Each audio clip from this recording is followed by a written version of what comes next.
presentar, hacer, creo yo que unas líneas introductorias muy breves sobre lo que supone el estandarte o pendón de proclamaciones, el más antiguo de los dos que tenemos aquí en el museo. Y esto nos va a llevar nada menos que al año 81. En el año 81, don Amando Represa, que os sonará el nombre, fue director del Archivo de Simancas durante muchos años y un gran personaje, uno de los grandes personajes de la cultura de la segunda mitad del siglo pasado. Pues Amando Represa viene a Medina del Campo a conocer dos estandartes que están colgados, muchos los recordaréis, en la Colegiata de San Antolín, en las dos columnas. La parte central no tiene crucero porque es planta de salón, pues las que están encima de las dos escaleritas con los tornavoces y demás, ahí estaban los dos estandartes y se bajan porque tenía el encargo de la editorial Ámbito de hacer un libro sobre el pendón de Castilla. Eso fue el libro que se publica por Ámbito en el año 1983. Bueno, pues ya en el 81, pues yo tuve la enorme suerte, era un crío, tenía 21 años, de estar ahí y acompañar a don Amando y por entonces que era el alcalde Cano, el Cano de la Fuente, se bajaron los pendones y se llevaron al ayuntamiento. Y en el ayuntamiento estuvieron durante mucho tiempo. Eso es la primera relación que yo recuerde con estos dos estandartes. Con el más interesante, porque es el que tiene la parte más antigua, que es el que se ha hecho la réplica, se expuso después en la exposición que recordaréis, Raíces y Efemérides, en 1992. Pero antes se llevó a otra, una exposición que hubo en Valladolid, que era Valladolid y las Fuerzas Armadas. Fue en el año 84. Es decir, que tomando la referencia de la publicación de Amando Represa del 83, pues este, junto con otro, creo que fue de Portillo, que hay otro de más modernos del 18, se llevaron a aquella exposición. Y luego, después de exponerse en Raíces y Efemérides, hubo la oportunidad de hacer la restauración de lo que eran, en muchos casos, partes absolutamente desgarradas. Estaban desgarradas, estaban en algunos casos perdidas totalmente, tenía una suciedad muy grande y entonces se aprovechó la ocasión de la restauración que hizo el Instituto del Patrimonio Histórico Español, llamado entonces, ahora es el Instituto del Patrimonio Cultural de España. Y allí, Pura María Benavente y Camino Represa, hija de don Amando, lo restauraron entre el 97 y 98. Yo fui de los que fui con el pendón al instituto, a llevarlo, igual que en su momento con la Piedad de Juni. Por tanto, ya era algo conocido. Se logra esa restauración y se expone en una gran exposición que hizo la Fundación Central Hispano entonces. Luego sabéis que es la Fundación Santander, porque el Banco Santander ha ido incorporando bancos, el Banco Central, el Banco Hispanoamericano y otros más. Por entonces era la Fundación Hispano, Central Hispano. Bien, pues la exposición se hizo allí, las exposiciones que tenían en la calle Velázquez, creo que era una exposición magnífica, y allí se expuso en una exposición que se llamaba Obras Maestras Recuperadas. El pendón creo que era el único, no sé si había algún otro de tipo textil, lo demás eran grandes esculturas de Ruguete, Gregorio Fernández, en fin, piezas increíbles, cuadros, el Greco creo que había 2 o 3, es decir, grandísimas obras que se restauraron fruto de esa colaboración entre el Ministerio entonces de Educación y Cultura con la Fundación Central Hispana. Para el catálogo me encargaron la ficha y ahí es donde di a conocer la relación de este estandarte con la proclamación de Carlos II, que es precisamente para el que se hace este pendón. Ojo, es un pendón de 1666, pero que tiene escudos anteriores. No voy a entrar en ello porque ya lo he explicado más veces, pero recordad que el escudo es de tiempos de los Reyes Católicos. O sea que es posible posiblemente el que se sobreponía a los siguientes estandartes, por ser considerado prácticamente una reliquia. Pero el estandarte y también los trajes de maceros, que también habéis hecho las réplicas, son de 1666 y hechos para la proclamación de Carlos II. Entonces, como ya lo explicará ahora Carlos detenidamente, pero en el archivo municipal se conservan las actas del concejo hasta la actualidad. Bueno, aquí tenemos las históricas, claro. De 1666 se recogieron ahí en esta publicación. Y luego, posteriormente, pues se han realizado otras proclamaciones y que son un poco lo mismo, pueden variar los itinerarios de la proclamación, pero el alzar pendones es prácticamente la misma ceremonia. Luego Carlos nos hablará de ello. Y entonces, pasa el tiempo, cuando se abre el museo, es de las piezas que pasan de estar recogidas en el ayuntamiento, aunque su propiedad es la colegiata de San Antolín, porque, entre otras cosas, llevan 200 años, 300 años.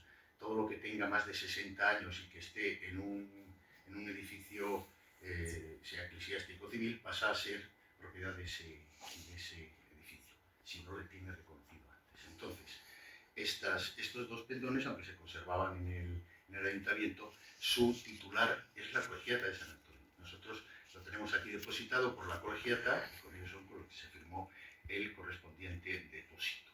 Y esas son las palabras introductorias que quería decir. Por último, lo último con lo que remato es su exposición ya restaurada y todo aquí en Medina. Pues la primera fue en el 2004 en la exposición que recordaréis que se dedicó a Isabel la Católica, Comercio, Mercado y Economía en tiempos de Isabel la Católica. Esa fue la exposición en el 2004 y se expuso también y formó parte de la colección permanente. Si os acordáis, en el museo se entraba y en la primera parte estaba colgado en una vitrina que se podía ver por ambas caras. Lo hemos dejado ahí para que lo veáis y para que lo podáis pues, ver al mismo tiempo que la magnífica réplica que se ha hecho y que no sé si a continuación nos explicarán cómo se ha hecho. Por mi parte, buenas tardes a todos y dejo paso ya a René, que nos va a explicar, creo, un poco el proyecto que se ha elaborado.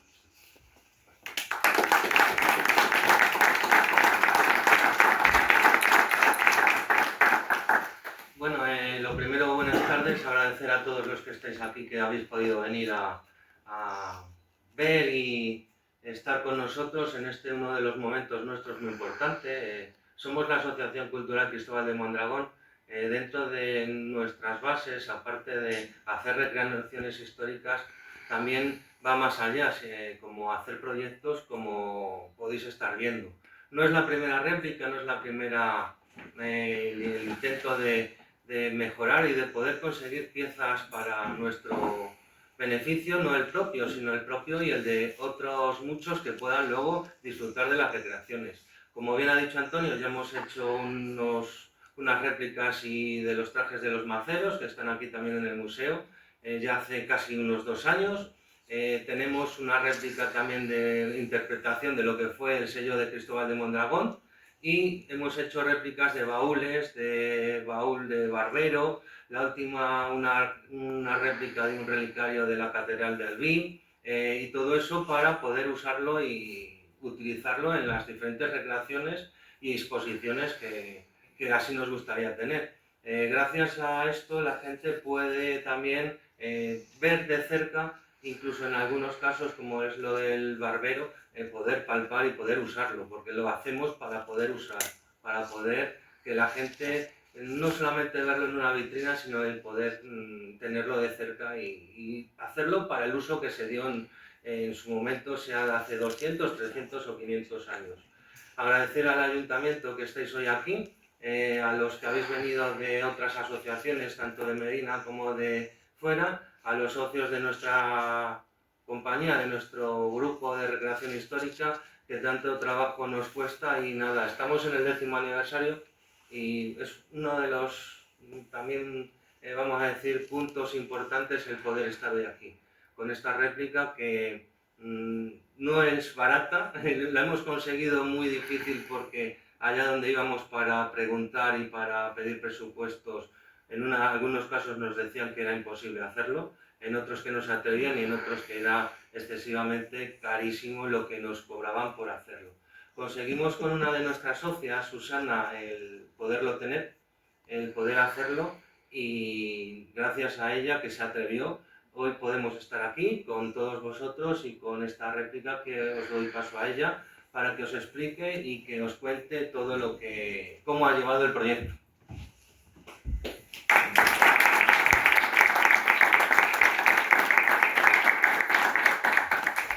Buenas tardes a todos y todavía vengo con la voz un poquito tocada. ¿Tú te encargas que se me oiga más? Sí, tú. Antes de empezar a explicar todo, quiero hacer una dedicatoria y varios agradecimientos. La dedicatoria no podía ser de otra manera, es para mis padres, que han fallecido hace años, por la educación que me dieron y los valores que me inculcaron, sin la valentía que ellos me inculcaron, el esfuerzo, el trabajo bien hecho, la responsabilidad y el compromiso, esto no habría sido posible.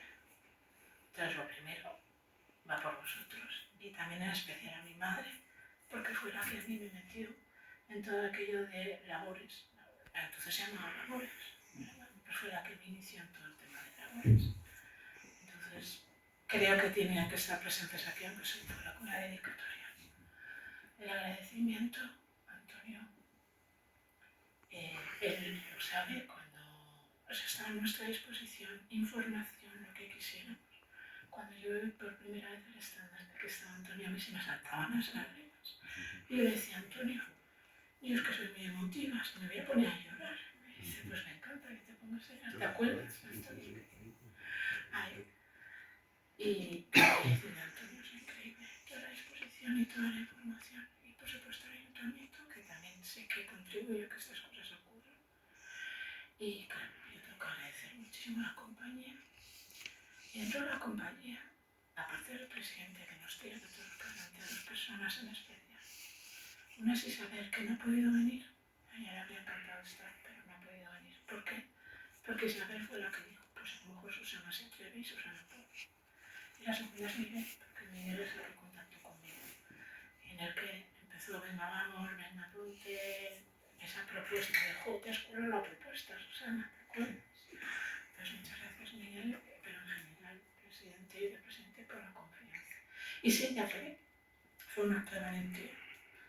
Primero porque yo había abordado, no poco, me había abordado mucho, pero creo que era un reto que era capaz de asumir. No sé si os pasa algunas veces, seguro que os ha pasado en la vida, de queréis algo y os plantean un reto delante y dices, sí, puedo hacer esto. ¿Por qué sucede? No lo sé, pero sucede. Seguro que aún recordáis algún momento que os ha pasado. A mí me pasó con esta réplica. Dedicatoria, agradecimientos, así se hizo. ¿Vale? Yo prefiero, ya que esta gente es muy solemne, yo soy más pendona, vamos a decir, ya que volvamos perdón, vamos a decir más pendona. Ahora antes con candelas, lo he dicho bien. Y yo le decía, mira, ha sido mucho esfuerzo, ha sido un gran reto, ha habido momentos, de decir. O sea, hacer otro león, ahora cuando veáis cómo se hace un león me vais a entender. O sea, no puede ser que me quede un león por hacer. Independientemente de eso, ha sido tan enriquecedor, qué aprendizaje. Había veces, mi salón se convirtió en un taller. Ahora veis el bastidor que construí yo, además quería construir yo todo, construir el bastidor. Quedaba saltos de alegría en el salón. Había acabado una de las piezas, el vellocinio, que es una joyita y tal, y daba, soy un hacha, porque si no, eso no se aguanta, ¿eh? ¿Y por qué no se aguanta? Os voy a dar datos muy, muy, muy ligeritos. Empecé en marzo con esto. Eso es un... Perdón. Así. Es que si no lo veo. Eso es un resumen muy, muy, muy resumen de lo que he podido suponer de marzo hasta ahora. ¿Vale? Son muchísimas horas de trabajo. Como bien decía René, se ha podido cometer también porque yo siendo socia de la asociación, parte del precio del presupuesto está abonado, porque yo quería apostar por la asociación para eso. Y lo de las 50.000 puntadas, como comprenderéis, no he contado una a una. pero sí más o menos cuánto. Ahora lo vais a ver cuando se ven cuando se construyen las cosas, más o menos el león más o menos son tantas puntadas y tal, son tantas, tal. Están incluidas las pruebas de error que también había. Un ejemplo. Dentro de todo lo que es bordar aquello, el león es lo más complicado. Y yo decía, llego a la torre tirado. ¡Ah! ¡Ah! Se iba el hilo, se encogía, digo, me caché con la torre, que parecía lo más sencillo. Vale.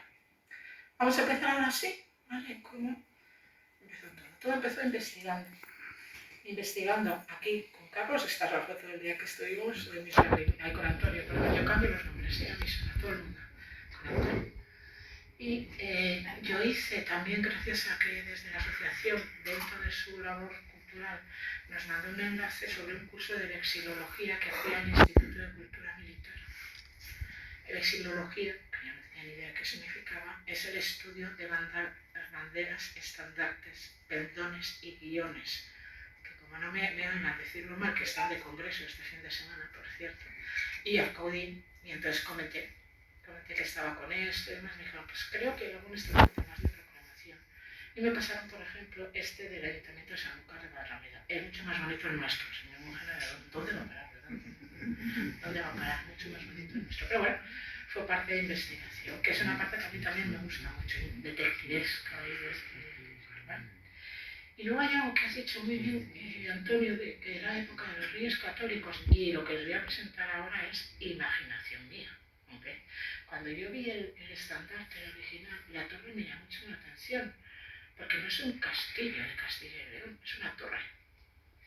Entonces, ¿qué cosa más? No es, y en el curso de vexilología imaginaos la cantidad de castillos, de leones rampantes y de todo que vi. Y de repente encontré, perdón, que no he apuntado bien, vale, un sello de Isabel de Castilla como princesa de Asturias, que si os fijáis tiene una torre, que no un castillo, que podríamos decir que es parecida a la torre que aparece en el escudo. Esto es un podíamos decir, no tengo nada documentado ni nada argumentado. Yo en mi proceso de investigación, este dato me pareció curioso y lo traigo sin ningún tipo de legitimación, que quede claro, ¿vale? Simplemente es mi curiosidad. Luego empecé a analizar, que ya ahí mismo, in situ, lo estuvimos viendo. Por ejemplo, el león. El león claramente tiene una intervención posterior, lo veis ahí, en ese hilo como de algodón, es un hilo mercerizado. El hilo mercerizado surge, o fue inventado por John Mercer en 1844, que en aquel entonces se metía en sus acústica. Ahora se ha mejorado la técnica, se hace con otras técnicas, pero claramente era posterior. Entonces, todas las fotografías, todo el patronaje de este estandarte de la réplica se han pasado por análisis de ordenador. Entonces, entre otras cosas, se han modificado algo los patrones. Este es el patrón que se ha usado para bordarlo, ¿okay? En el que no se ha quitado del todo el contorno mercerizado, porque hay algunos que decían que se quedaba enmirriado, no miró nadie. Vale. Y claro, tuve la suerte de nuevo de estar justo en el curso de vexilología y leones rampantes hay lo que queráis. De hecho, una charla de 2 horas en el curso de vexilología fue qué es león rampante y qué no. O sea, hay lo que queráis. Entonces dijimos, pero vamos a intentar ser lo más fieles a lo que hay, pero vamos a quitar un poquito la intervención, acercándonos un poco, aunque quede esmirriado, a lo que había en aquel entonces. ¿Vale? ¿Qué más analizamos? Lo de la torre, que os decía que era parecida, y ahí sacamos nada, el patrón de la torre, porque no quedaba mucho. Y esto también es una sensación mía, ¿de acuerdo? No está nada documentado, pero que me gustaba, pensando en esta presentación, decir, yo quiero transmitir lo que yo sentí, lo que viví mientras bordaba. Como yo llegué a bordar esa torre, porque todo esto se hace por piezas y luego las piezas se ponen, la torre me parecía que, ¿por qué no? Podría ser una pieza de ajedrez o copiada de una pieza de ajedrez. Pero cuando tienes esa torrecita ahí bordada y te dices, si yo este liderazgo podría ser una pieza de ajedrez. Nada documental, es todo, debería decir yo, historia poética, por mi parte, ¿vale? Simplemente las sensaciones que yo tenía cuando bordaba. Toda esta fase fue súper interesante, porque yo tengo la curiosidad de una niña, ¿vale? Yo jamás perderé mi parte de niña mental.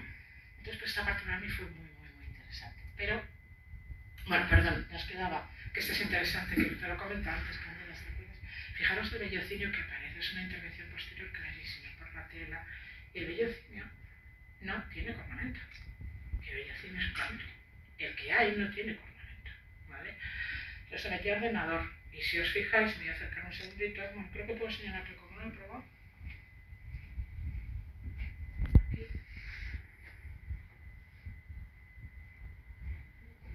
aparece la cornamenta, que es la lógica, ¿vale? También se ve como hay partes que se han hecho más anchas, bueno, he diseñado en detalle, pero yo estaba en busca de la cornamenta, también os lo digo, ¿eh? La tenía que anotar, pero ahí está. Os voy a contar muy rápidamente cuáles son los materiales que se han usado, ¿vale? Esta presentación yo la he puesto a disposición de quienes queráis, si alguien la quiere tener, bueno, es a criterio vuestro, René, yo a disposición. Os los voy a contar muy rápido, no nos vamos a detener en todo, ¿vale? Por supuesto que hay materiales, también a los que os habéis acercado y está hablando conmigo, os lo he comentado, que no son replicables hoy en día. Y eso es una de las cosas que más ha dificultado la labor, ¿vale? La tela de fondos, lo que nosotros llamamos ahora brocado, y probablemente ya se estaba documentado según nos pasó Antonio, si era una seda.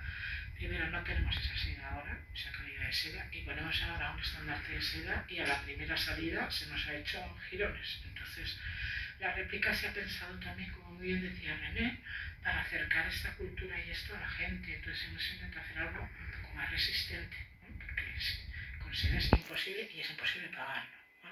De hecho, os diría que casi, no es exacto, pero casi lo más caro proporcionalmente ha sido el brocado, porque ahí se ha pensado en una tela buena. Brocados tenéis desde lo más barato 15 euros el metro, perdonad, hasta que no es este el caso, 90 y tantos euros el metro. Ahora, entre 15 y 90 está el precio de esta tela, ¿vale? Para que se fuera muy fuerte. Y luego, claro, lo más caro son los hilos. Ahora vamos a por ello.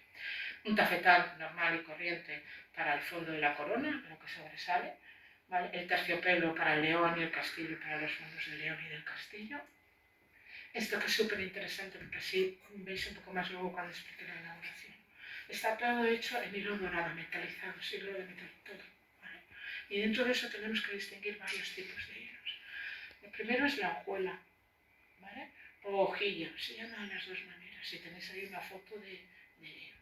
Vale, en el estandarte original, todos los materiales que vamos a ver de hilo aquí son 3 veces más pequeños.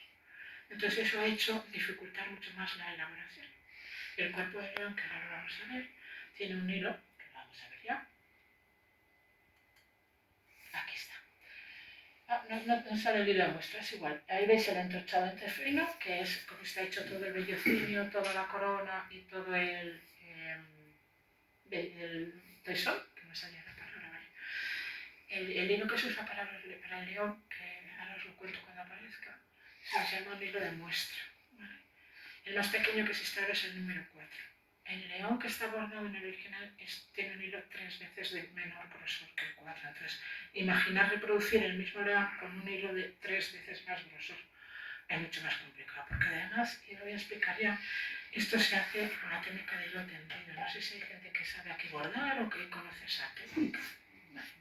La técnica de hilo tendido lo que hace es, este es el hilo que se va a quedar, es decir, este sería el hilo que nosotros vemos.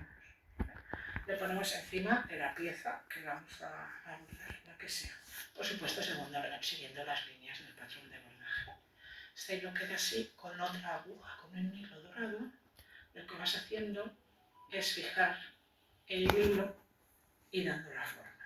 Lo cual es el hilo que se ve no entra y sale. El que entra y sale, eso se llama bordar a hilo tendido. A hilo de tendido, ¿vale? Entonces, bordar a hilo tendido, ese cuerpo de león con ese tamaño de hilo, ha sido de...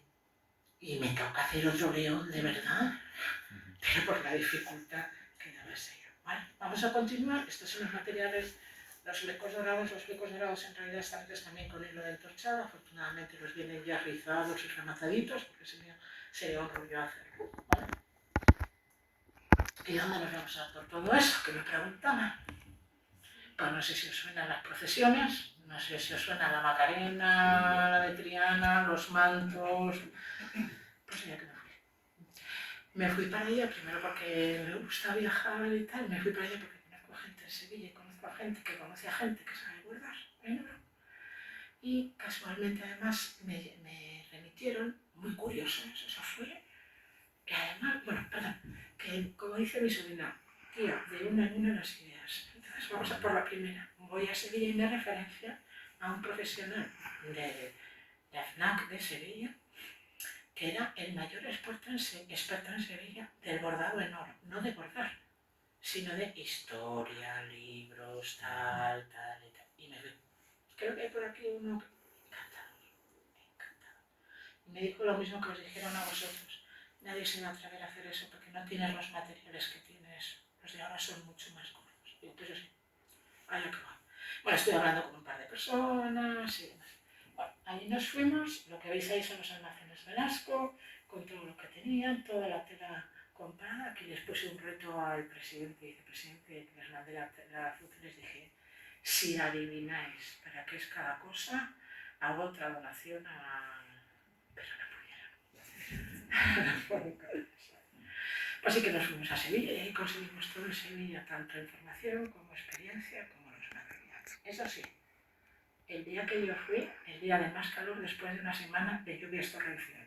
El día que yo iba cargando todas las telas, el día de más calor en Sevilla. Pues empezamos. Como os decía, primero a construir el bastidor. Bastidores de estos se han montado pues fácil 10 o 15. ¿Vale? Son dos barriquetas y luego lo que sí que está construido son las piezas de madera en las que tú vas enganchando y te permite estirar, ¿vale? Para que quede bien tensado. Sobre eso se va poniendo las piezas, se bordan, recorto, quito tela, vuelvo a poner tela nueva, piezas. De verdad, tengo que hacer otro lío. ¿Entiendes? Así es como se hacía. Luego era fundamental tener un patrón base y las medidas siempre presentes. Entonces, este patrón base con las medidas ha estado siempre en mi casa desde marzo encima de una mesa, de tal manera que yo cada vez que acababa algo me volvía al patrón y comprobaba que las medidas eran las adecuadas. Y lo que veis ahí es el ventanal del coche donde tenía el patrón con todas las medidas, por si acaso, para asegurarme, ¿vale? Curioso, me habéis preguntado varios cuál es la base de las piezas. Eso también me lo pregunté. A ver, la base de las piezas en el original es un cartoncito que evidentemente no vamos a poner ahora porque se va a deshacer enseguida. Y la verdad es que estuve dudando entre poner una capa de fieltro, ahí veis dos capas de fieltro. Y encima se pone el raso dorado, que es lo que estáis viendo en la corona y en el toisón y en las torres, ¿vale? Decidí poner dos porque creo que daba más volumen y que daba más fortaleza en sí mismo al toisón, que es el que principalmente llevaba además el raso encima. Luego me arrepentí, porque tengo la mano de traspasar dos trozos de... Pero creo que mereció la pena, creo que habría merecido la pena después. Bueno, ya tenemos el bastidor, ya tenemos las piezas con sus telas. Vamos a bordar, ¿no? Pues venga, empezamos con ella. ¿Vale? Entonces, este león ya tiene puesto sus telas, su tal. Aquí hay una parte de que se ve del volumen. Esta parte de ahí, ¿vale? Voy a explicar más adelante cómo se consiguen los volúmenes, simplemente acordaros de esta imagen, porque aquí lo que me interesa es que veáis el bordado del cuerpo, que es el que os decía que es muy complicado con hilo tan ancho, porque ahí el hilo va bajo, lo fijo aquí, doy la vuelta al hilo, subo, bajo, bajo y tiene que estar muy juntito. Si es un hilo fino que dobla muy bien, es muy fácil, pero ser un hilo más grueso cuesta. Lo que veis ahí se llaman tuercas, ¿vale? Y esas son las que se usan para tener ahí el hilo, el que estés usando, por dos razones. Uno, es muy manejable a la hora de ver cómo quieres colocar el hilo, y dos, solo pones una cantidad X y no toda la bobina para que no se te estropee, ¿vale? Se llaman tuercas. Y aquí viene lo más chulo del león. Esto es como se hizo la melena, ¿vale? Como queremos que tuviera cierto volumen y cierto aspecto de... ¿Me entendéis? De pues unos palillos, ¿por qué no? Porque no tiene a casa. Esa parte muy laboriosa. Divertida, lo que disfrutaba. Es verdad que al cuarto león dices, y tengo que hacer otro león. Pero al principio es súper divertido. Mucho trabajo esta parte. ¿Vale? Vamos a seguir bordando. Perdón, después de todo ello recortas la figura, vuelves a comprobar, ¿vale?, que estoy bien. Y había bordados que necesitaban una referencia permanente. Si como el león tampoco era necesario tener la foto del león original, claro, en todo el entramado de la corona sí que necesitaba, y si os fijáis aquí tenía la tablet permanentemente con la imagen del original para que no se me escapara ninguno de los dibujos y demás. Esta parte que es laboriosa, de hecho esta corona ha estado en la feria de este verano, porque pusimos el bastidor en el campamento. Aquel que se pasó por el campamento de los tercios estaba ahí el bastidor y estábamos bordando la corona, ¿vale?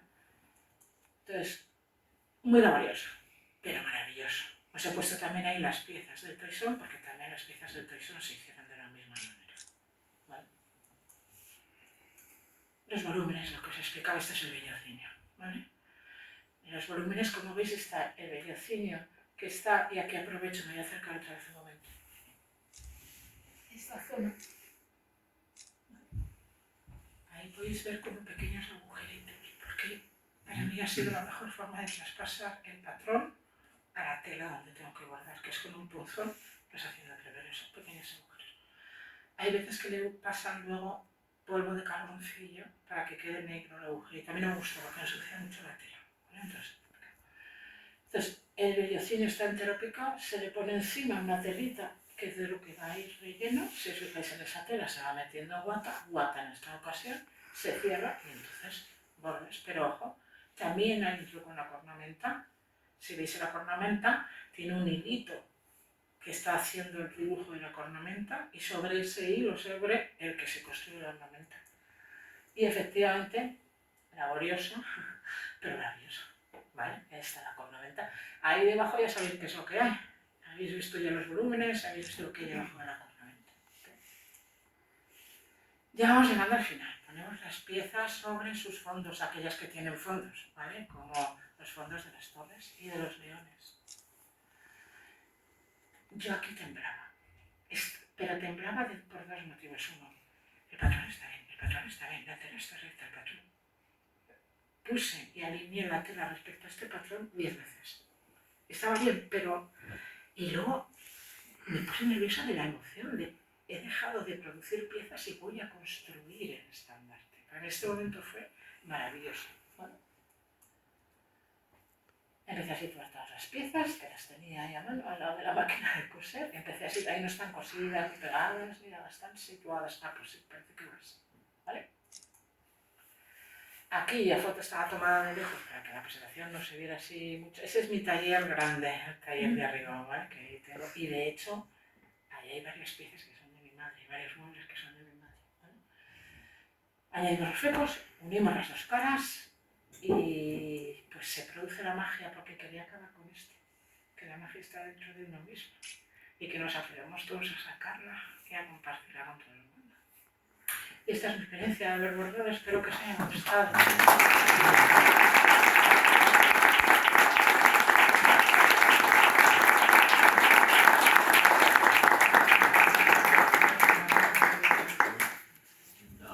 Bueno, muchas gracias, Susana. La verdad que a mí me ha encantado y la verdad que el trabajo que ha hecho es muy duro, pero bueno, todo tiene su recompensa, ¿verdad? A continuación, queríamos contar también, para darle un poco de contexto a todo, a lo que es el estandarte y el porqué. Tenemos a Carlos Belloso con nosotros para que nos explique también un poco el porqué los pendones, que hablamos también muchas veces de estandarte y pendón, que lo hemos comentado, el nombre de los pendones de proclamaciones.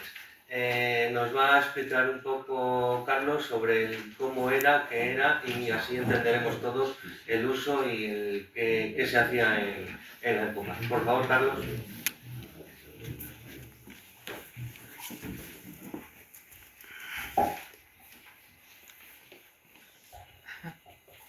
En primer lugar, agradezco al tercio Cristóbal de Mondragón, a René en este caso por su presentación.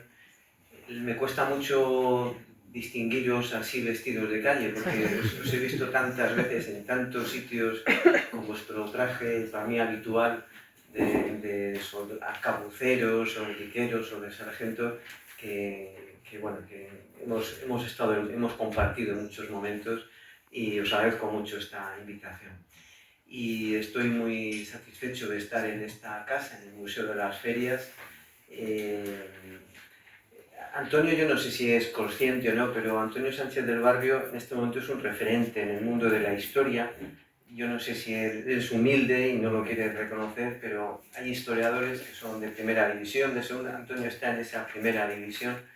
Cuando alguien tiene una consulta, tiene algún tema que quiera saber desde el siglo XVI, del mundo de las ferias, de Simón Ruiz, de esa segunda parte de Felipe II, automáticamente pensamos siempre en consultar a Antonio, y eso, ya digo, es un referente en este mundo, y bueno, por todas las publicaciones que se han hecho aquí en este museo, y la verdad que estoy muy satisfecho de estar aquí en este Museo de las Ferias. Muchas gracias. Y gracias a ustedes por venir en una tarde tan lluviosa y un poco tan desapacible a escuchar. Yo lo que voy a hacer es, lo comentaba René, dar una visión histórica de para qué se utilizaban estos pendones. Y nos han explicado, estamos viendo la réplica, estamos viendo el pendón original, pero claro, nos falta ver en qué momento se han utilizado, para qué función desempeñaba dentro de lo que es todo ese protocolo de proclamación de los reyes. Una ceremonia que ha ido cambiando, que ha ido evolucionando a lo largo de la historia, y que, bueno, que es diversa. De hecho, yo me voy a referir a cuatro momentos en los que se ha utilizado el pendón, a cuatro proclamaciones, que especialmente una es la que les acaban de entregar una fotocopia, que es la de cuando se proclama, una vez que muere Fernando el Católico en 1516 en Madrigalejo, pues hay que proclamar al siguiente rey. Entonces ahí está la proclamación de la reina Juana de manera conjunta con el rey Carlos I. Es una proclamación que es, yo creo que atípica, nunca nos había sucedido algo similar. Y bueno, así van a estar hasta la muerte de la reina Juana en 1555. Ahí van a estar esos dos reyes que van a reinar, digamos, de manera coetánea.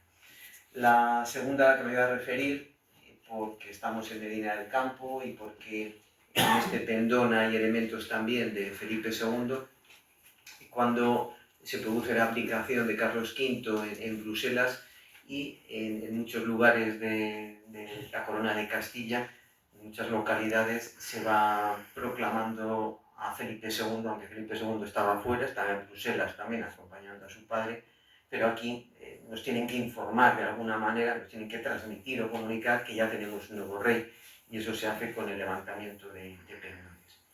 Y la tercera a la que me voy a referir es propiamente esta, la de Carlos II, la de 1656, cuando se utiliza este pendón que tenemos aquí, el original.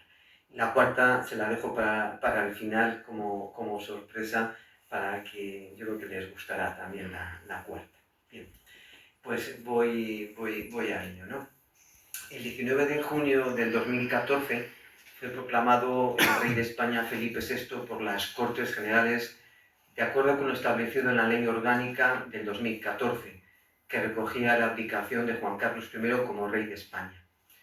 En un acto solemne al que acompañaban la futura reina, doña Leticia, y las infantas Leonor y Sofía, el rey Felipe VI prestó juramento en las Cortes Generales de desempeñar las funciones que la Constitución española le atribuye, de guardar y hacer guardar las normas jurídicas y de respetar los derechos de los ciudadanos y de las comunidades autónomas, tal como se puede observar en la foto que se adjunta. Bueno, tenía que haber tenido una presentación, pero no la traigo. El nuevo rey jura con la mano puesta sobre la Biblia, en presencia de los presidentes del gobierno y de la Cámara de los Diputados, la enseña nacional y junto a él sus atributos reales, la corona y el cetro, que es lo que consideramos como las regalías. Esta es la ceremonia que se hace actualmente en España, que los más jóvenes volverán a ver cuando el rey Felipe VI dé paso a su hija, a la princesa de Asturias, a doña Leonor. En cada país actualmente, que son monarquías, en el mundo hay dos sistemas de gobiernos, hay monarquías y hay repúblicas, no hay más sistemas, ¿no? Y donde son monarquías, por ejemplo en el Reino Unido, lo que se hace es que al rey o a la reina se la corona, también el cetro, pero es la corona. De hecho vemos cuando se hace esa proclamación, la vemos a la reina o al rey, ahora a Carlos, le vemos con corona. En otros países como Holanda, al rey se le inviste, se le pone una piel de armiño, se le pone el orbe, se le da el cetro y él va con esas regalías investido como rey. En el Estado Pontificio, porque el Vaticano es una monarquía también, el Papa es el rey, los cardenales son los príncipes de la Iglesia, entre los príncipes de la Iglesia se elige al siguiente rey, es una monarquía y al Papa lo que se hace es que se le entroniza.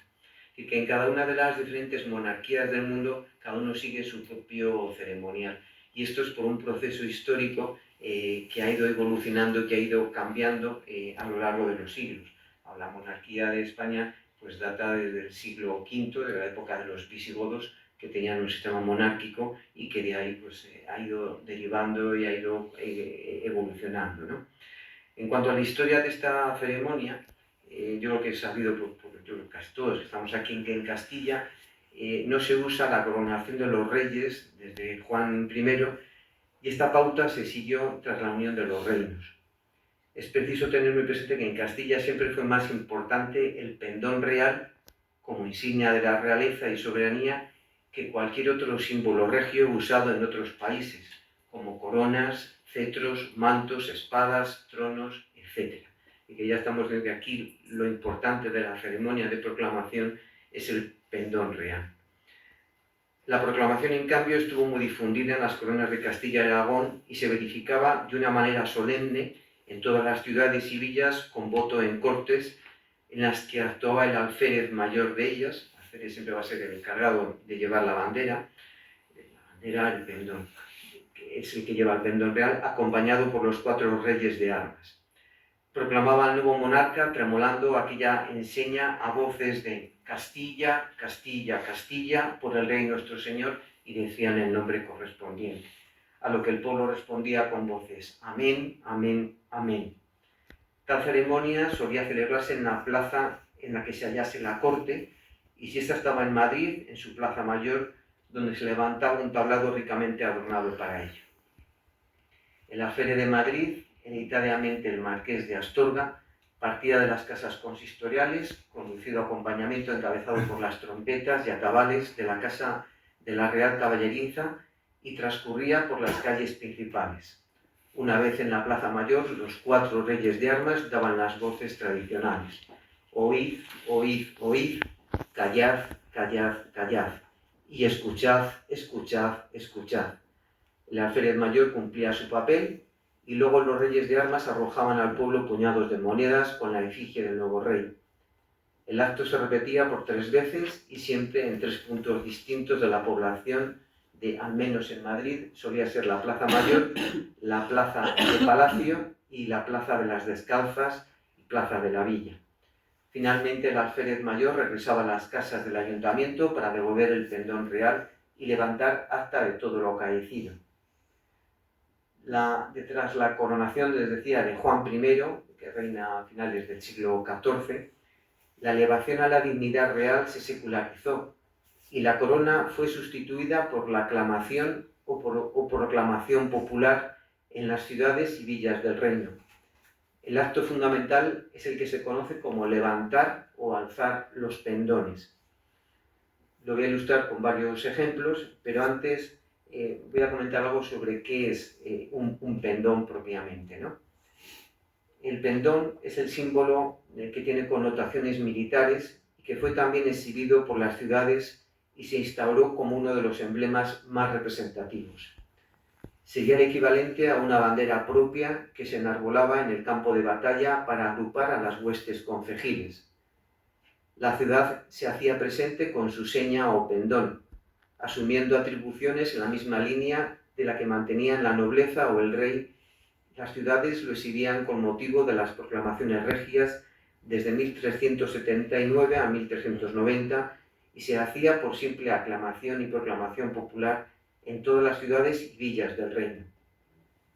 La exhibición del pendón se hacía también con motivo de la celebración religiosa más importante, que era la llamada fiesta grande o mayor. Ese es el caso de Cáceres durante la fiesta de San Juan, ya que entonces había costumbre de sacar ese día el pendón de la ciudad dado por Alfonso XI y conocido como el pendón de la conquista.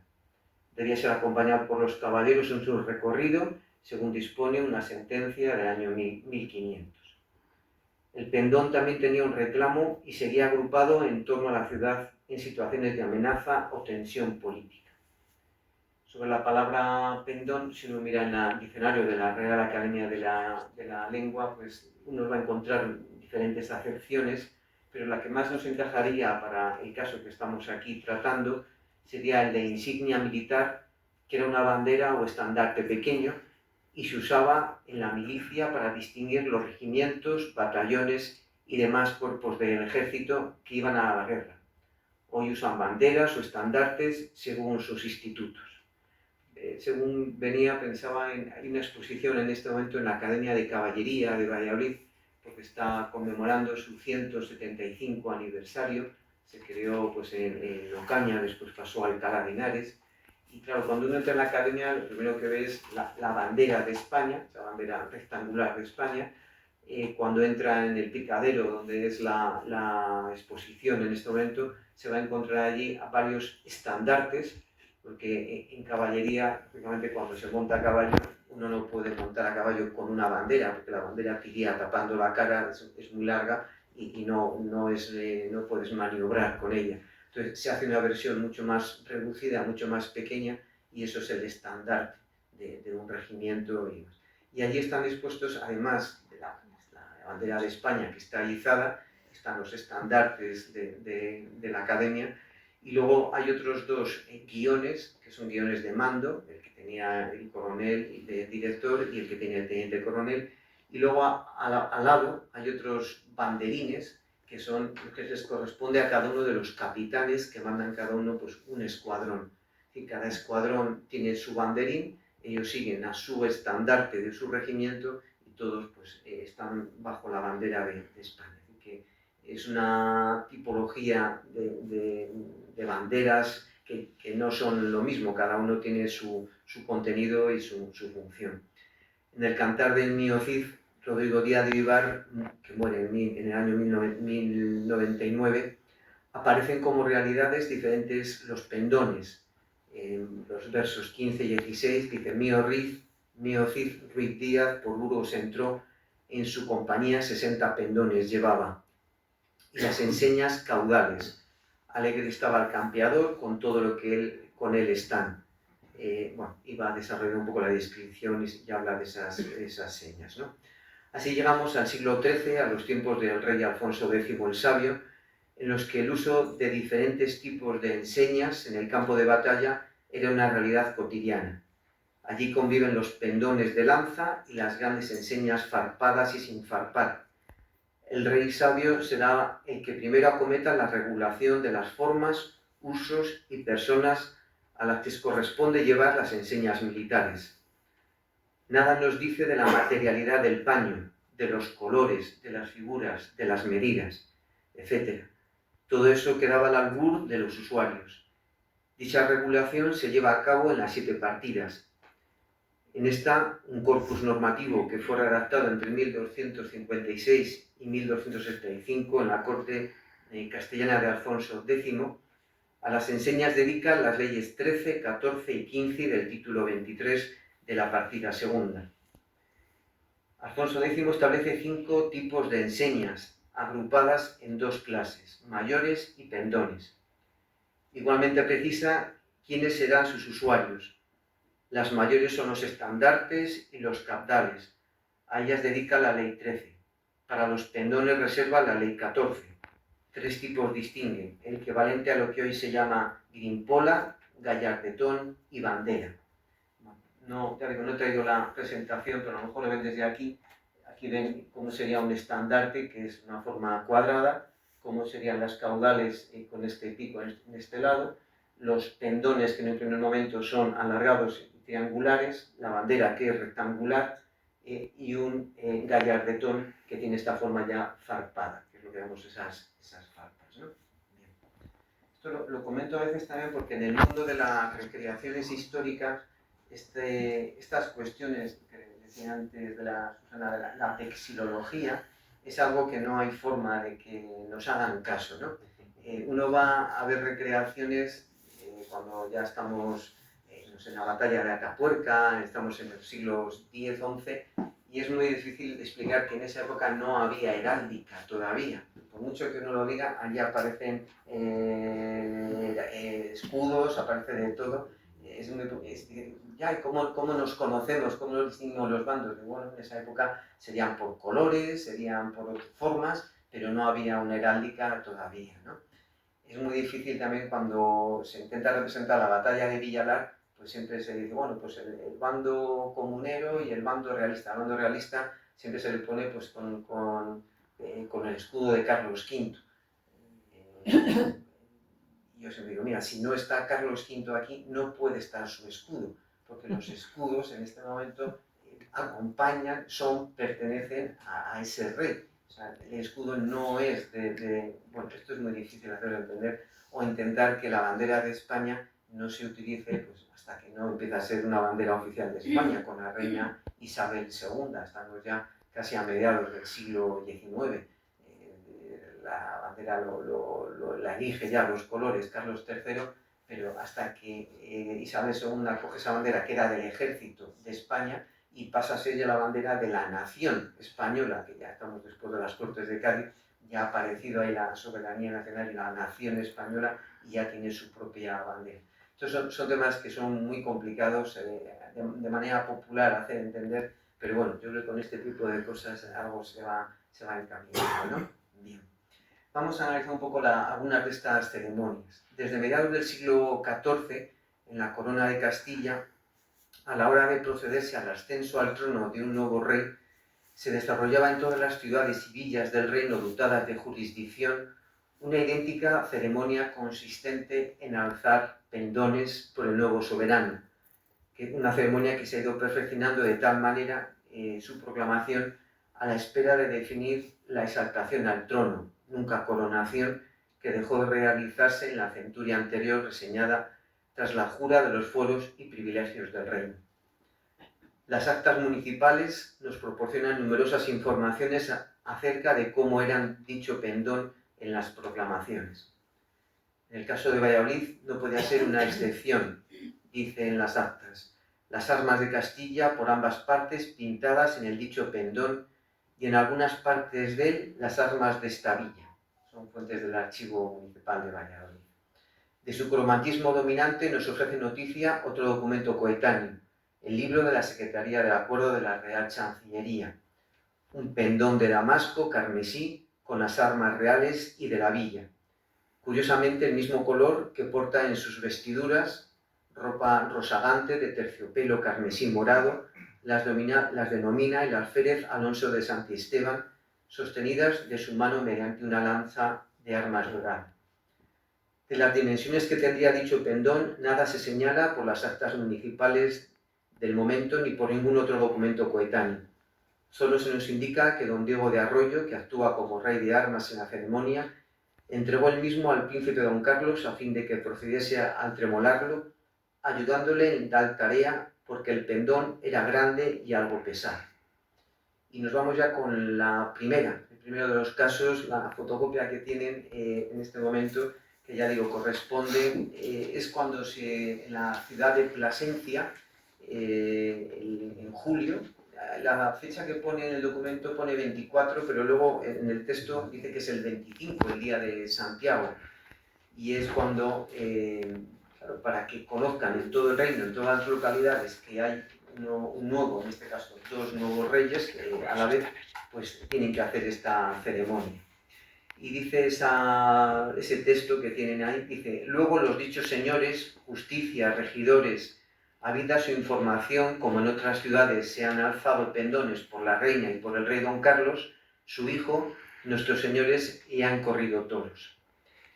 Después de lo susodicho en la dicha ciudad de Plasencia, a 25 días del dicho mes de julio del dicho año de 1516, días de Santiago, estando hecho un tablado, el dicho señor corregidor y regidores, estando subido en el dicho tablado, el dicho señor corregidor tomó el pendón de la ciudad, puesta fijas en él las armas reales de sus altezas.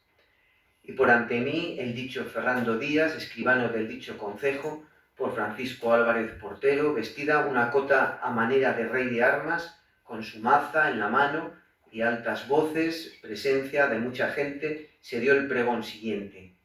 Oíd, oíd, oíd.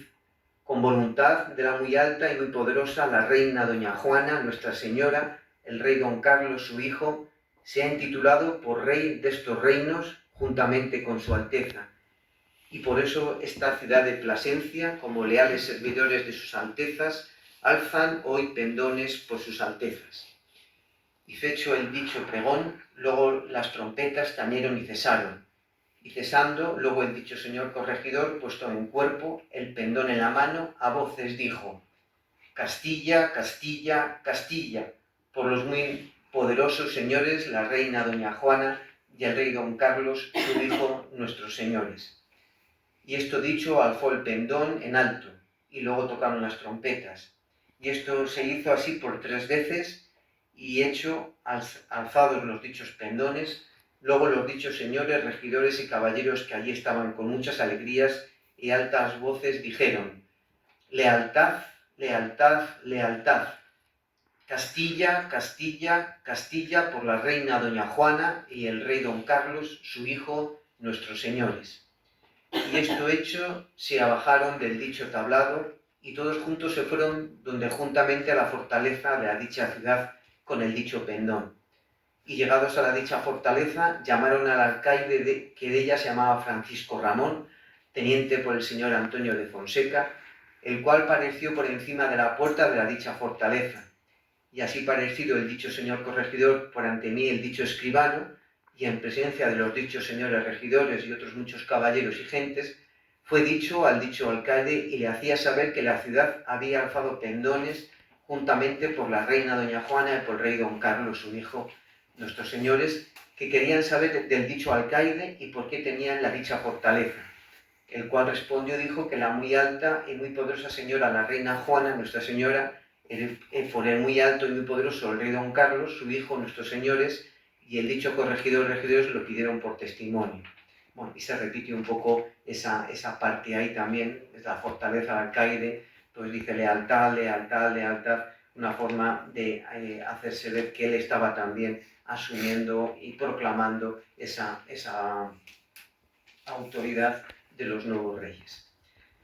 Al segundo momento, al segundo acto de alzamiento de pendones al que me refiero es cuando Carlos V, la abdicación de Carlos V es un proceso largo, porque lo va haciendo por fases. Estamos a finales de 1555.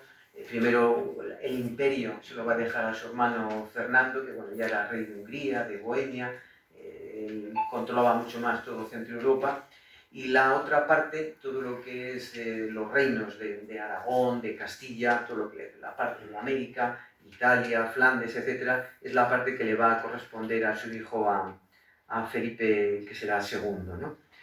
La renuncia se hace el 16 de enero de 1556, la noticia va a llegar a Valladolid en marzo, y el 23 de marzo de 1556 se da a conocer, se hace pública esa noticia. Hasta el día 28 de marzo lo que se trabaja es en construir un tablado en la Plaza Mayor de Valladolid para proceder a la ceremonia del alzamiento de pendones. Una vez que se ha construido el tablado, y sobre esa construcción, el día del alzamiento de pendones, se leerían las cartas enviadas por el emperador y el rey Felipe II. Bueno, la verdad que nunca se supieron cuáles fueron estas cartas, ni se dieron tampoco en el momento. Llegado el día 28 de marzo, tuvo lugar la ceremonia. Los miembros de la Chancillería se reunieron en la sede del tribunal y, dadas las 3 de la tarde, se dirigieron en procesión hasta el palacio donde se encontraba la gobernadora del infante don Carlos, siguiendo el mismo orden que se tuvo cuando se celebraron las honras fúnebres por la reina doña Juana. Esto es interesante para saber que siempre se seguía el mismo orden el mismo proceder de las mismas plazas, los mismos lugares donde se procedían a este tipo de ceremonias. Este acontecimiento supuso el fin del luto por la reina. La reina había muerto en 1555, un año antes. A partir de que muere la reina, Carlos V ya se ve libre para poder abdicar.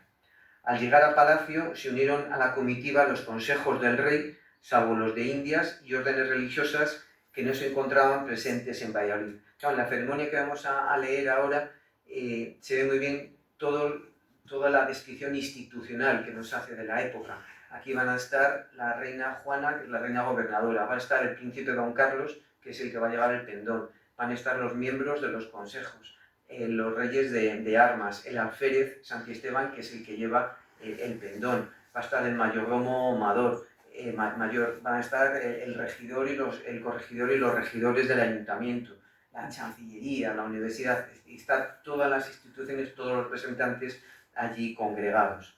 Todos juntos abandonaron el palacio, que es el Palacio Real en la Plaza de San Pablo, acompañados al príncipe Don Carlos, una vez que su mayordomo mayor, don Antonio de Rojas, dijo públicamente: «Anden, señores».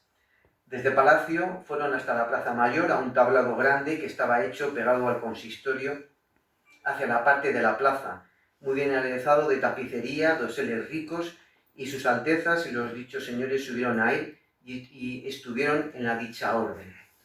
Por su parte, los regidores se congregaron en el ayuntamiento a la 1 de la tarde. Juntos, acompañados de músicos, acudieron a casa del alférez de Santiesteban para acompañarle desde allí al consistorio, donde esperaron la llegada del príncipe. El alférez entonces salió de su casa, bien aderezada su persona con ropas rosagantes de terciopelo carmesí morado, una lanza de armas dorada en la mano, revuelto a ella un pendón de damasco carmesí con las armas reales de la villa, acompañado de la justicia, el regimiento y otros oficiales y caballeros y personas con mucha música, de atabales, trompetas y menestiles. Y llegó a la casa del consistorio, donde se apeó, y todos los que con él iban, y allí aguardaron su alteza, llegando al tablado como era dicho. Don Carlos llegó a la plaza acompañado de los miembros de la chancillería y de los consejos, así como los duques de Sesa y Veragua, almirante de las Indias, el marqués de Mondéjar, el conde de Gelbes, bueno, va citando todos los que le acompañan. Delante del príncipe venían 2 reyes de armas con sus cotas de las armas reales y el faldaje, todas las faldas, escudos de las armas de esta villa y 2 ballesteros de maza con las armas reales en sus hombros.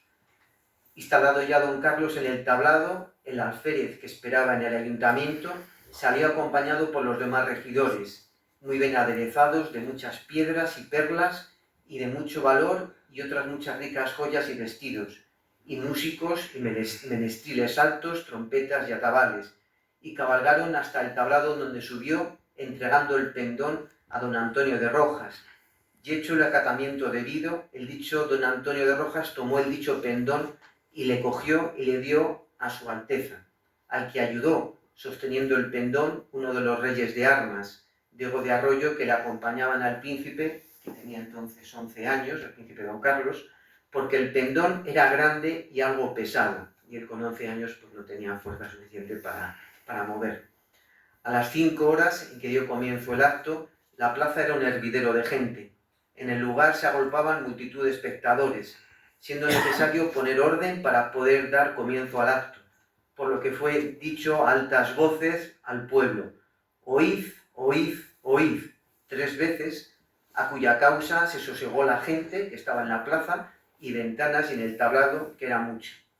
Una vez el pueblo se hubo calmado, el príncipe alzó el pendón y exclamó en voz alta el típico grito de «Castilla por el rey don Felipe», 3 veces. Y luego dio el pendón al dicho Alonso Santiesteban, y él y todos los que allí estaban dijeron lo mismo a voces, y sonó toda la música que allí estaba, que no se oían los unos a los otros. Terminada la música, uno de los reyes de armas repitió 2 veces más la fórmula: «Oíd, oíd, oíd, Castilla, Castilla, por el rey don Felipe, nuestro señor». Y sonó de nuevo la música, sosteniendo siempre el pendón el príncipe don Carlos. A continuación el alférez bajó del cadalso, pendón en mano, y acompañado de las autoridades y los reyes de armas, recorrió la villa a caballo como era habitual, a hacer y continuar lo que Su Alteza había hecho, que era decir en cada cabo de ellos 3 veces Castilla por el rey don Felipe nuestro Señor, y hecho se volviera a su casa. El cortejo recorrió la Costanilla, la Plaza del Almirante, la Plaza de Santa María, la Plazuela Vieja y Chancillería. En todos estos lugares el rey de armas proclamaba al rey don Felipe con la consabida fórmula, mientras el alférez alzaba el pendón. Bueno, sigue la descripción. Me detengo en otra cuestión que es muy interesante, un hecho que realmente yo creo que nos sitúa muy bien en la importancia y en la situación institucional en que se vivía en este momento. El 10 de abril de este mismo año, de 1556, tuvo lugar un hecho que era inaudito, que alteró a los miembros del regimiento. La universidad tenía intención de realizar su propia ceremonia de alzamiento de pendones por el nuevo rey, lo cual ellos nunca habían hecho, considerándose que no era de su competencia y correspondía hacerlo a la villa, como efectivamente se había llevado a cabo un mes antes. Por ello, comunicaron la situación al Consejo Real para evitar que lo hicieran. La universidad quería su propio acto, que le sirviera de escaparate ante la sociedad de la villa, mostrándose en estas ceremonias acentuaba la imagen de su poder, pero pretendía hacerlo por encima del gobierno municipal, y eso el regimiento no lo podía tolerar y efectivamente no se hizo. Vamos con la tercera, la que vivió este pendón que tenemos aquí delante, la del rey Carlos II. Carlos II fue proclamado rey en Madrid el 8 de octubre de 1665. Carlos II, llamado el Hechizado, había nacido en noviembre de 1661. Es decir, que en este momento todavía no tenía ni los 4 años, estaba con 3 años y pico a punto de cumplir los 4 años, ¿no? A las 3 de la tarde, el corregidor y regidores recibieron en las casas consistoriales al decano, duque de Sanlúcar y de Medina de las Torres, todos vestidos de grandes galas. Allí le entregó el corregidor el pendón de damasco carmesí, creo que hay que estar mirándolo porque así es la descripción que nos hacen los documentos y las crónicas que afortunadamente le tenemos aquí delante, ¿no? El pendón de damasco carmesí, del ancho, de la seda y del mismo largo, redondo, bordadas a 2 haces las armas reales de Castilla y León, de lamas y torzales de oro, en una lanza estriada de encarnado y oro de 9 pies de alto, con unos cordones y borlas de seda carmesí y oro pendientes al hierro dorado de la lanza. Salieron luego todos poniéndose a caballo, formándose un acompañamiento que abrían las trompetas y atabales con banderas. Seguían 18 alguaciles de la villa, luego los grandes títulos, señores y caballeros, 4 maceros de la villa con sus mazas, los secretarios del ayuntamiento, los caballeros, regidores, procuradores y procurador general por sus antigüedades, los 4 reyes de armas de la Casa Real y por fin el corregidor, llevando al duque a su derecha, el cual llevaba el pendón.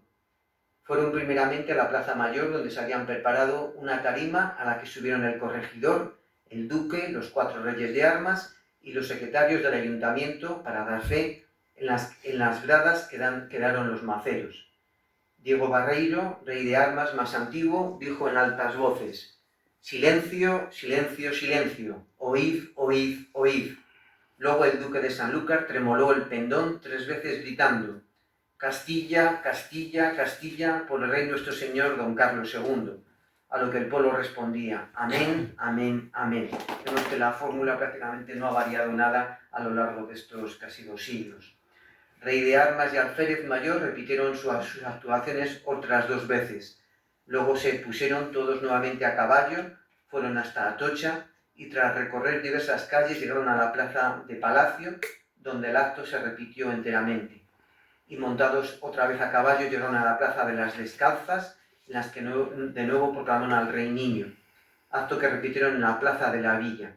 Allí el duque devolvió el pendón al ayuntamiento y finalmente la comitiva acompañó al duque hasta las puertas de su casa y la mitad de ellas tan solo hizo lo mismo con el corregidor. Bien, Pues hasta aquí lo que son las ceremonias de proclamación. Les he contado 3, pero al principio les dije que iba a hacer referencia a 4. La última, con la que voy a acabar mi intervención, es una ceremonia atípica, inusual, esa sí que es inusual, más que la de la Universidad de Valladolid, que intentó ahí a ver si tenía algo de protagonismo. Me voy a referir a una ceremonia de desproclamación. No, esto a lo mejor yo creo que uno no lo habla y no se comenta habitualmente, pero esto también existe, ¿no? Y por lo menos ha sucedido alguna vez en España. Nos situamos en el contexto de la Guerra de Sucesión Española. Ha muerto Carlos II, el último Austria. Se ha comenzado aquí esa guerra de sucesión por los diferentes aspirantes al trono. En un momento dado, pues las cosas están en tablas. Los Borbones con Felipe V, el archiduque Carlos de Austria, con todos los países que le apoyan, ¿no? Inglaterra, Holanda, Portugal, Austria. Bien, al archiduque Carlos, en un momento dado, consigue que se le proclame rey en Madrid. Se le proclama rey, pero la guerra de sucesión sigue su término hasta que terminemos, ¿no? En 1713 con la paz de Utrecht, y ya se quedan los Borbones. Dice, y el comienzo de la guerra de sucesión y sobre todo la entrada en Madrid en julio de 1706 del archiduque Carlos, el pretendiente austriaco, tuvo nefastas consecuencias para los reyes de armas. 4 oficiales de armas obligados por la fuerza, claro, lo comentan ahora cuando estamos ya con el gobierno de los Borbones, ¿no? Por la fuerza, pero si hubiese sido al revés, ellos habrían estado ahí. Efectuaron una pública proclamación de aquel que sería el archiduque Carlos de Austria, habría sido Carlos III en ese momento, en la corte, con el mismo ceremonial con que pocos años antes habían proclamado a Felipe V Borbón. Don José Alfonso de Guerra y Villegas, rey de armas titular, no participó porque le había sido retirado a Toledo y se negó a acatar la orden que para dicho efecto se le dio de retornar a Madrid. En cuanto el austriaco, el archiduque Carlos, abandona la villa y corte, ya en el mes de octubre, las autoridades municipales quisieron anular su proclamación y todos sus actos de gobierno. Consultado el rey de armas, don José Alfonso de Guerra y Villegas, ya vuelto a Madrid, este oficial de armas propuso que se llevara a efecto una innovadora ceremonia de desproclamación, que se celebró inmediatamente con el mismo aparato que la usual de proclamación, pero en sentido contrario. La comitiva salió de las casas consistoriales, los reyes de armas vestidos con sus cotas, llevando el pendón del archiduque, su retrato, un fajo de documentos de su gobierno y todo su papel sellado. Llegada la comitiva a la Plaza Mayor, Alfonso de Guerra explicó al pueblo que Madrid daba de nuevo la obediencia al legítimo rey, Felipe V, y mandaba quemar los atributos del usurpador. En consecuencia, se encendió una hoguera al pie del cadalso y en ella se quemaron retrato, documento y papel sellado. Por último, dicho oficial de armas arrastró y pisó 3 veces el estandarte del austriaco, y una vez así ultrajado, terminó por echarlo también al fuego. Luego hizo 2 reverencias a las armas reales que adornaban la casa de la panadería y se dirigió de nuevo al pueblo alabando su lealtad y fidelidad a Felipe V, su rey legítimo y señor natural. La comitiva retornó enseguida a las casas del ayuntamiento, donde el mismo don José Alfonso de Guerra y Villegas sacó al balcón un retrato a caballo del Borbón, prestado para la ocasión por el marqués de Mejorada de Campo, al que el pueblo ovacionó y vitoreó, concluyendo así esta curiosa ceremonia de desproclamación. Bien, pues es una nota, por lo menos para que sepan que esto se puede utilizar en un sentido o en otro. Y por mi parte nada más, les agradezco mucho su atención.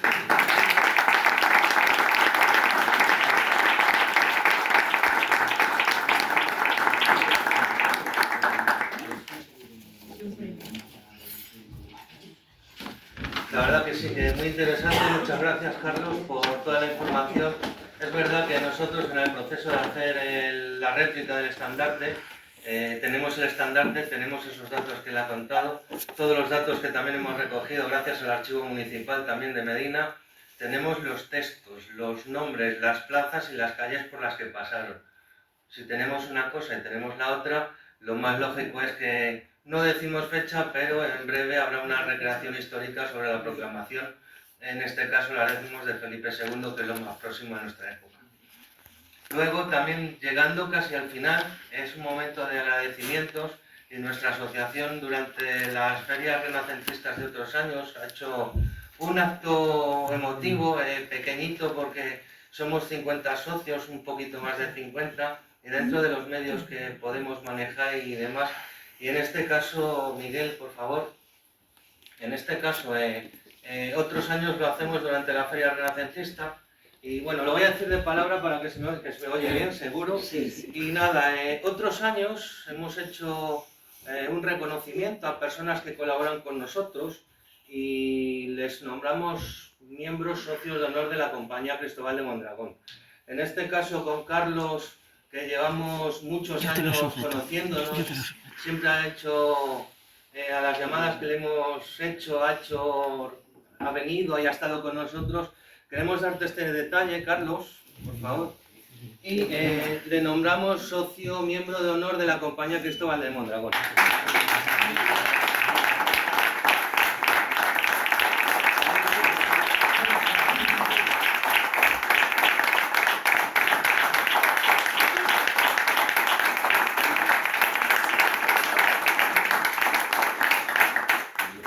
Muchas gracias. No te vayas. Ya que nos acompañe. Sí, en estos años que llevamos y más últimamente, en los últimos, gracias al museo por esa colaboración tan estrecha, que nos llaman, les llamamos y los dos respondemos también, incluso el Día de los Museos, estamos aquí colaborando en esa recreación que hicimos en la Feria Renacentista, en poder llegar a tener este maravilloso estandarte, la réplica, y el tener acceso a ello, o los trajes de los maceros, también en esa gran estrecha colaboración y unión que nos da la historia, también queremos hacer miembro de honor a una persona, pero también a todo el museo. Por favor, Antonio.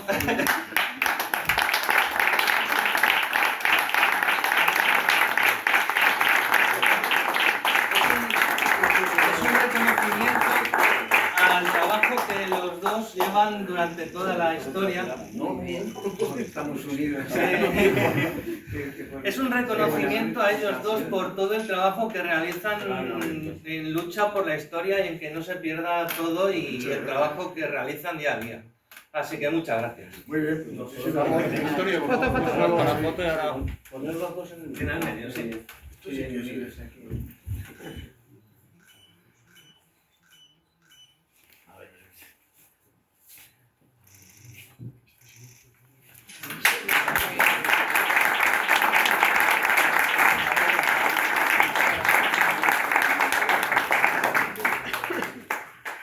Bueno, no acaba aquí, porque también nosotros tenemos un reconocimiento. La Compañía Cristóbal de Mondragón ya tiene nuestra medalla conmemorativa de este año que celebramos, como sabéis, los 500 años de Simón Ruiz y también los 25 años de nuestro museo, de la inauguración. Entonces, yo lo que siempre, lo habitual es que si hay un patrono de nuestra fundación, que en este caso está Luis Carlos Salcedo, concejal del Ayuntamiento, de Alcaldía, Presidencia, Hacienda y muchas más. Y entonces creo que es quien debe entregar tanto a Carlos, al profesor Carlos de Belloso, como a Susana también, dos medallas nuestras que tengo ahí atrás.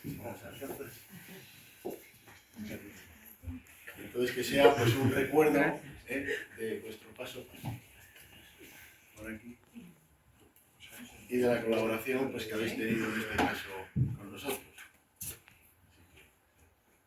Perdona, Susana, recuérdame qué pasión, como nos has contado con qué pasión tienes.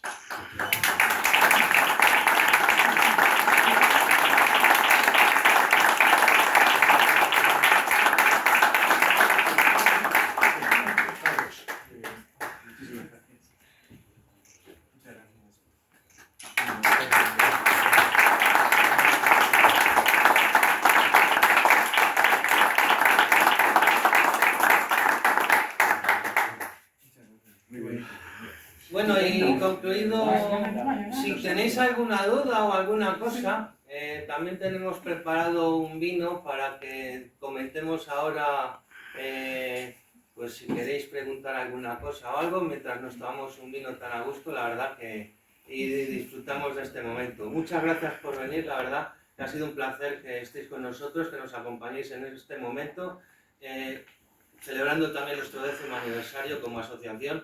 Y gracias de verdad por asistir, por la colaboración de Carlos, del Ayuntamiento, del Museo con Antonio a la cabeza y nada, gracias de verdad.